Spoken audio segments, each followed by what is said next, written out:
don't know, I know most of you, but there's some of you that I don't know. And I'll tell you, I've had an opportunity or a blessing to be able to go on many mission trips. This is by far one of the ones that's touched me the most, both personally and physically.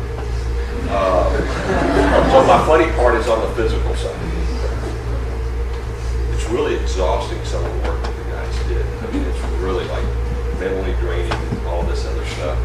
And one of the nights, you know, the little video that you saw on the thing, well, they posted a video, and I get a text message from my wife the next day and says, worship seemed like fun. Were you sleeping? Smiley face. So, to make matters worse, Friday night, I'm sitting by Abby and by Barbara, and you guys love to pray, and I love that. And when I'm tired, I've got my eyes closed, I'm sitting there like this, all of a sudden I get a shake, and I'm snoring. So, that's my funny story. I've never been at a loss to pray in my entire life. When we got there and we were overlooking the dump, we were all kind of walked through the cemetery, and it's really foreboding. I mean, it's really what you're about to enter into. They really kind of set the tone really well. They really thought through what they were doing. I really do believe that. And everybody's looking across and they said, well, would anybody like to pray? And everybody looks at each other. I want to pray. I get there. I almost don't know what to say. I mean, yes, I prayed, but I felt like I ran from the Lord to pray. Because I really didn't know what to say.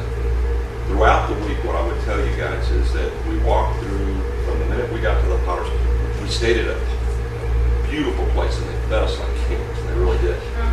And then we go into this poverty that was just like stark poverty, like I've never experienced. I grew up in Puerto Rico, and we had poverty there too. I mean, people lived in shanty tents. This was worse. We got to the Potter's house, and then we walked through all this black mud, dog feces, puke, laying on the things, some folks that were essentially doing drugs because they just couldn't handle life anymore. And then we get to our site where people were just so thankful that we were there. And then the entire group really was on track with the fact that it wasn't me, it was God.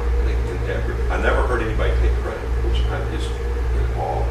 It was always, we always put it back on God, that God did this, that God loved them so much that they would bring us from the United States to show him or show them the love. That was throughout the week.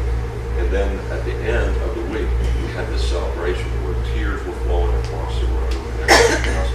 And it was just an awesome, awesome experience. I thank you guys for letting